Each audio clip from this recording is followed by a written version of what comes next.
हाय दोस्तों, welcome to AK info Bihar Jharkhand YouTube channel. दोस्तों आज एक प्रॉब्लम है। बहुत सारे लड़के, बहुत सारे बंदे या बहुत सारे स्टूडेंट जो हमारे काम कर रहे हैं, तो बहुत सारे टूल में एक सिमिलर एरर आता है जिसको डा एरर हम लोग बोलते हैं।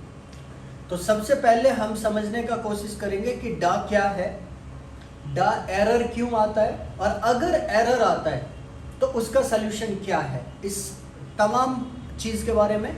और आप वीडियो को स्टार्ट से एंड तक देखिएगा थोड़ा स्थिर होके, और अगर ये आप वीडियो देख लेंगे तो मेरे को लग रहा है कि आप समझ जाएंगे, और फिर कभी भी ये प्रॉब्लम अगर आता है तो आप उसको बेझिझक सॉल्व कर सकते हैं। ठीक है, मैं हूँ पटना में, तो अगर आप कोर्स से संबंधित जानकारी लेना चाहते हैं तो नीचे एडमिन का नंबर है, आप बातचीत कर सकते हैं पटना के लिए। ठीक है, तो चलिए समझते हैं सबसे पहले डा होता क्या है। तो दोस्तों ये हमारा है फ्लैश आईसी, जिसको हम लोग ईएमएमसी भी बोलते हैं, ईएमएमसीपी भी बोलते हैं। अब इसके अंदर एक प्रोग्राम रहता है प्रीलोडर। प्रीलोडर सीपीयू से कॉन्फ़िगर करने का भी काम करता है। तो प्रीलोडर ये हो गया हमारा सीपीयू, ये हो गया हमारा यूएसबी, ये हो गया हमारा कंप्यूटर, और कंप्यूटर में हो गया टूल, कोई भी टूल, चाहे वो एसपी टूल हो, अनलॉक टूल हो, यूएफआई हो, यूएमटी हो, कोई भी जो मीडिया टेक का टूल है। अब ये टूल के अंदर रहता है डा फाइल। ये डा जो है, ये डा जाता है और सीपीयू होते हुए प्रीलोडर से मैच करता है। अगर ये मैच सक्सेसफुल हो गया तो हमारा प्रोसेस आगे बढ़ेगा, अगर ये मैच सक्सेसफुल नहीं हुआ तो हमारा प्रोसेस वहीं स्टक हो जाएगा और एरर आ जाएगा लिख के, डा एरर। साथ ही एक और बात समझिए कि जितना भी 2019 के बाद वाला सेट आया है, उस सेट में क्या किया कंपनी ने, तो प्रीलोडर के अंदर एक लॉक डाल दिया है, ऑथराइज।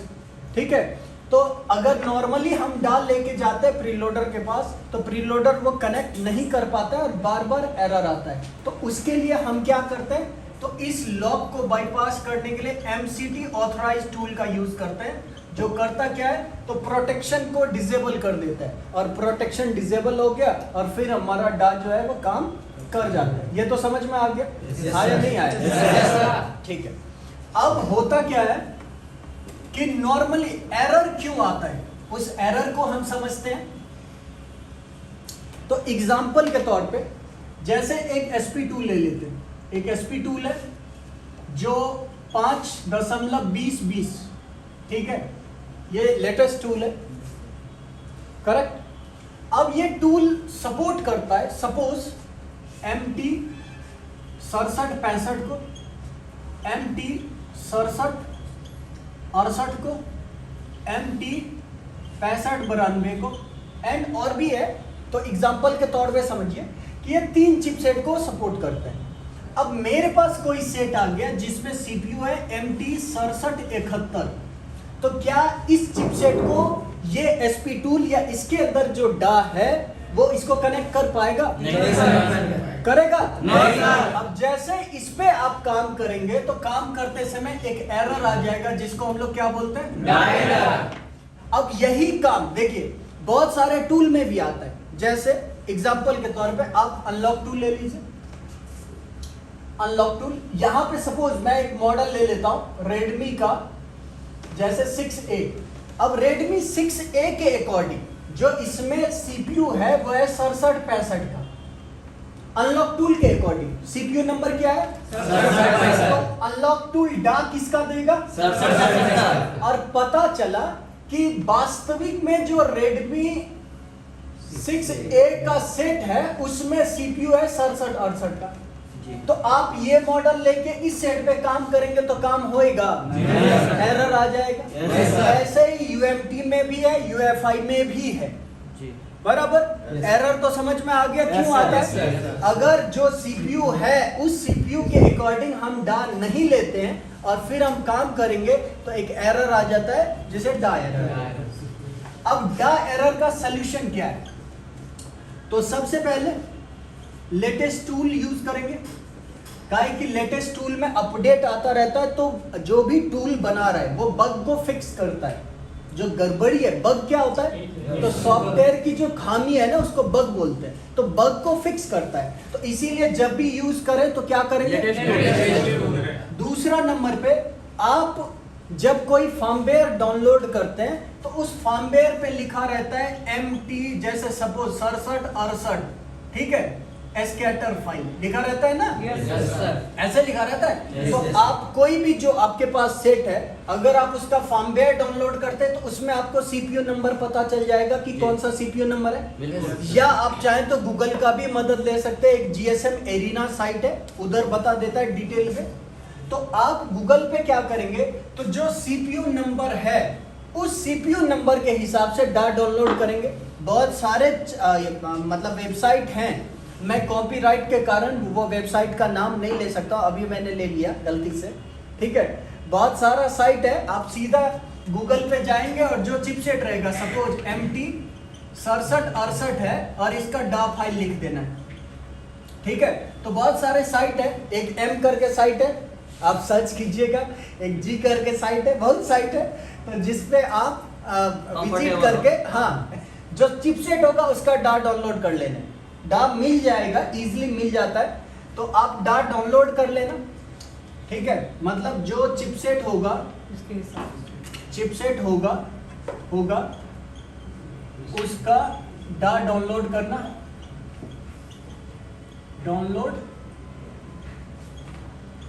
और यूज करना है, ठीक है। ये सेकंड पॉइंट समझ में आया? Yes, sir. ठीक है। तीसरा नंबर क्या है, अब कभी कभी क्या होता है रहता है कि हम पर्टिकुलर डा ले भी लेते हैं फिर भी वो काम नहीं करता रहता है। तो उस सिचुएशन में एक बार हम प्रोफेशनल टूल का यूज करेंगे, जैसे अनलॉक टूल है, या UFI है, या UMT है, या मिरेकल है, तो उसका आप यूज कर सकते हैं एक बार। अगर फिर भी एरर आ गया, अब समझिए, डा मैच किससे करता है? अभी मैंने बताया डा मैच किससे करता है। अब प्रीलोडर अगर नहीं है, किसी कारण बस प्रीलोडर का सेक्शन गायब हो गया है, तो डा मैच करेगा? एरर क्या आएगा? नॉर्मली अगर डा प्रीलोडर नहीं है तो वो ये नहीं बताएगा कि भाई साहब हम फ्लैश IC में गए, हमको प्रीलोडर नहीं मिला। ऐसा एरर नहीं आता है, टेक्निकल एरर आता है। एग्जाम्पल के तौर पे मैंने बोला कि आप स्टेशन पे जाइए और आप फल्ला से मिल लीजिएगा, किससे मिलेंगे आप? काहे कि मैंने किसी ऑब्जेक्ट का नाम नहीं बताया कि आपको मिलना किससे। तो नॉर्मली डा मैच करता है प्रीलोडर से। प्रीलोडर अगर है ही नहीं तो वो मैच किससे करेगा? नहीं करेगा, किसी से नहीं। तो उस सिचुएशन में भी क्या एरर आएगा? तो हमें UFI से चेक करना होगा, चेक करना होगा, ठीक है। तो ये हो गया डा के बारे में। आई होप कि ये आपको समझ में आ जाएगा। ये तो समझ में आ गया? Yes, sir. इसका प्रैक्टिकल भी हम आप लोग को दिखा देते हैं अभी कि क्या क्या ये है। एक और मैटर समझ, तो अभी हमने बात किया था डा के बारे में, ठीक है, डा समझ में आ गया होगा। Yes, sir. अभी एक और मसला समझिए, प्रीलोडर। प्रीलोडर, तो सबसे पहले प्रीलोडर क्या है, इसका क्या काम होता है और इसमें सावधानी क्या क्या बरतना है। मीडियाटेक का सेट आप फ्लैश करते हैं तो फ्लैश करने में आपसे डेड नहीं होगा। अगर आप थोड़ा संज्ञान लेंगे, थोड़ा समझेंगे तो डेड क्यों नहीं होगा, समझिए। तो प्रीलोडर का 3 काम, कितना काम? 3 काम। पहला काम होता है बूटिंग, दूसरा काम होता है रिपार्टीशन, और तीसरा काम होता है सोर्स ऑफ फ्लैशिंग।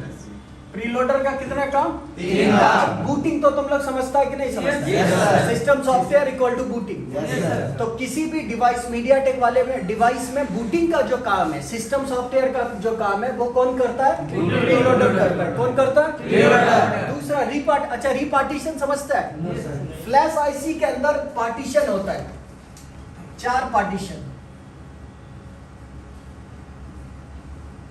4 पार्टीशन। पहला पार्टीशन होता है EXTCSD, दूसरा पार्टीशन होता है boot 1, तीसरा पार्टीशन होता है boot 2, और चौथा पार्टीशन होता है यूजर डाटा। ये 4 पार्टीशन होता है। अब अगर किसी सेट में आप गलत प्रीलोडर डाल देते हैं तो आपका क्या होता है, ये EXD CSD 0 × 0 0 हो जाता है, और जिसके बाद आपका सेट ऑन नहीं होता। समझ में आया? Yes, तो sir. प्रीलोडर गड़बड़ होगा तो आपका क्या गड़बड़ आ जाता है? पार्टीशन क्या गड़बड़ आता है? पार्टीशन। करेक्ट है। और तीसरा है सोर्स ऑफ फ्लैशिंग। अभी हमने बताया था कि डा मैच किससे करता है? प्रीलोडर से। प्रीलोडर भी कहीं ना कहीं कनेक्टिंग का काम करता है या नहीं करता है? तो अगर प्रीलोडर करप्ट हो गया तो तुम्हारा कनेक्ट होगा दोबारा से। अब बाबा ने क्या कहा है? कौन बाबा? नहीं, बाबा ने क्या कहा है कि सुरक्षा के दृष्टिकोण से जब भी आप मीडियाटेक वाले सेट को फ्लैश मारे तो वहां प्रीलोडर को अनटिक कर दे। जैसे अगर पैटर्न लॉक तोड़ना है तो हम क्या करते थे? सबको अनटिक करते थे, मात्र यूजर डाटा को टिक करके फ्लैश करते थे। तो उसी तरह जब भी आप फ्लैश मारो किसी सेट, मीडियाटेक वाले सेट को, तो प्रीलोडर को अनटिक करके फ्लैश करो। क्या करो? अब ये तो समझ में आ गया। अब एक बात बताओ कि अगर कोई सेट डेड रहेगा, क्या है? डेड। और डेड है, और अगर हम प्रीलोडर को अनटिक करके फ्लैश मार दिए तो क्या वो सेट ऑन होगा? तो डेड वाले सेट में प्रीलोडर को टिक रखना है। प्रीलोडर को अनटिक किस में करना है? जो ऑन कंडीशन प्रॉब्लम हो। क्या हो? मतलब समझ में आ रहा है कि नहीं? जैसे सपोज देखो, अगर कोई सेट डेड है तो मतलब बूटिंग का प्रोग्राम मिसिंग है। अब आपने क्या किया? प्रीलोडर को अनटिक कर दिया, तो अनटिक कर दिया तो उसमें बूटिंग का प्रोग्राम जाएगा, तो सेट आपका ऑन होगा। इतनी बार फ्लैश मारो, फ्लैश फ्लैश फ्लैश फ्लैश, पता चला ससुरा ऑन ही नहीं हो रहा है। काहे नहीं ऑन हो रहा है? काहे कि हमने प्रीलोडर डाला नहीं डाला, तो प्रीलोडर नहीं डाला तो बूटिंग का प्रोग्राम जाएगा, तो गड़बड़ा जाएगा ना। तो प्रीलोडर अनटिक किस में करना है? जो सेट ऑन होगा। जैसे stand by logo, restart, hang, slow work, virus problem या कैमरा फेल या ETC। तो उस सिचुएशन में हम क्या करेंगे? और अगर डेड है तो उसमें प्रीलोडर अनटिक करने की जरूरत नहीं है। प्रीलोडर कितना काम? 3 काम। बूटिंग, रिपार्टीशन और सोर्स ऑफ फ्लैश। दिक्कत इसमें? No sir. अच्छा चलिए, बाकी दोस्तों आप ऑनलाइन और ऑफलाइन दोनों कोर्स कर सकते हैं AK Info पटना से। आप हमारे एडमिन से बात कर सकते हैं अगर आप भी चिफ लेवल काम करना चाहते हैं। Mobile, laptop, computer, LED, LCD तमाम तरह का कोर्सेज होता है। और बाकी हमारा बहुत अलग अलग तरह के सपोर्ट सिस्टम है। आप टेलीग्राम, हमारा टेलीग्राम ग्रुप है जिस पे आपको हेल्प किया जाता है, व्हाट्सएप, वीडियो कॉल, कॉलिंग। और बाकी जैसे एक बार आप क्लास कर लिए, आपको कुछ दिक्कत है तो आप रिवीजन कर सकते हैं, रिवीजन बैच में आ सकते हैं, प्रैक्टिकल बैच में आ सकते हैं, बहुत तरह का है। अगर आप कोर्स करना चाहते हैं वास्तविक में तो आप आइए, आपका जो भी मसला है, जितना भी मोबाइल आपका पेंडिंग है वो मोबाइल भी लेके आप आ सकते हैं। हम आपको लाइव इधर बना के दिखाएंगे जो बनने वाला होगा। हाँ, अब कोई सेट है जिसका मदरबोर्ड क्रैक हो गया है नॉर्मली, जो आप वो क्या बोलते हैं, एक मदरबोर्ड को ऐसे पकड़ो और ऐसे कर दो, ऐसे कर दो, तो उसका इंटरनली क्या होता है, सारा ट्रैक ब्रेक हो जाता है। अब ऐसे जो सेट है वो कुछ नहीं बनता है, तो अब उसको हम एटीट्यूड पे ले लेंगे यार काहे नहीं बन रहा है। देखिए कुछ परसेंट मोबाइल नहीं बनता है, बाकी ऐसा नहीं कि 100 में 100 नहीं बनेगा। हमारा परसेंटेज 90, 92, 95% तक बन जाएगा अगर हमारे पास एक कंप्लीट थियरी है। YouTube से देख के हम काम कर सकते हैं, लॉक तोड़ सकते हैं, FRP तोड़ सकते हैं। 2 गो मोबाइल होगा, 3 गो नहीं होगा, 5 गो होगा, 2 गो नहीं होगा, 4 गो नहीं होगा। आप किस थियरी पे काम कर रहे हैं वो आपको समझ में आएगा ही नहीं। एक नॉर्मली FRP तोड़ने के लिए मैंने आपको 4 अलग अलग मेथड बताए और पर्चा खोले कि क्यों ये काम कर रहे हैं। चाहते तो हम भी आपको एक थियरी चिपका देते कि YouTube पे जो वायरल हो रहा है Android 11 का कैसे FRP तोड़ना है, आप जाइए, आपको पता नहीं चलता कि भाई साहब प्रॉब्लम एक्चुअली में क्या हो रहा है। तो जब आप आएंगे थोड़ा सुकून से आइएगा, थोड़ा टाइम लेके आइएगा, अगर मास्टर कोर्स करना है तो। नहीं तो ऐसे भी मार्केट में बहुत सारे बंदे हैं जो दावा करता है कि हम 5 दिन में कोर्स करा देंगे। भाई साहब 5 दिन में, हमारे यहाँ तो आपको 5 दिन प्रॉब्लम समझने में लग जाएगा कि एक्चुअली में बीमारी क्या है। अब चाहे तो हम भी 5 दिन में खत्म कर देते हैं, मगर हम वो करेंगे नहीं। हम सैमसंग को खत्म करेंगे तो सैमसंग का एक क्वेश्चन आपके पास नहीं रहेगा, चाइना खत्म करेंगे तो चाइना का क्वेश्चन एक नहीं रहेगा। और चाहे तो आप फीडबैक भी ले सकते हैं, ठीक है? थोड़ा दिखाइए। और ये हमारा क्लास चल रहा है, ठीक है? ये क्लास चल रहा है और बाकी समझ में आ रहा है? Yes sir. हाँ? Yes sir. झूठ नहीं बोल रहा है ना? No sir. हाँ? No sir. वो तो पता चलेगा ही जब काम करेगा, प्रॉब्लम आएगा तो बात करोगे, कोई दिक्कत नहीं है। अच्छा, अभी हम लोग बात किए एसपी टूल से हमने फ्लैशिंग करना सीखा, नहीं? Yes sir. अच्छा, पैटर्न और एफआरपी करना सीखा यस या नहीं? सर। उसके बाद फिर ओप्पो रियलमी एमआई जो 2019 के बाद सेट आता है, उस पे हमने बातचीत किया था कि कैसे मतलब उसको फ्लैश करना है, लॉक तोड़ना है। अच्छा, उसमें कोई पैसा लगेगा? No sir. कोई पैसा? No sir. ओप्पो हो, रियलमी, मीडियाटेक का जो भी हो, ओप्पो, रियलमी, एमआई को मतलब इन्फिनिक्स, टेक्नो, सब हो जाएगा। Yes, sir. ठीक है? और अभी हमने समझा दिया एरर के बारे में। देखिए, एसपी टूल समझाने में क्या था, एक दिन का टॉपिक था। अब चाहते तो वो एक दिन में खत्म हो जाता, आपको वो समझ में भी आ गया। मगर ये टॉपिक जो किए, ये हमें लॉन्ग टाइम तक अचीवमेंट देगा कि अगर एरर आ रहा है तो क्यों आ रहा है, उसका सोल्यूशन क्या है। करेक्ट? Yes sir. ठीक है? तो बाकी दोस्तों मिलेंगे हम अगले वीडियो में। थैंक यू सो मच, शुक्रिया।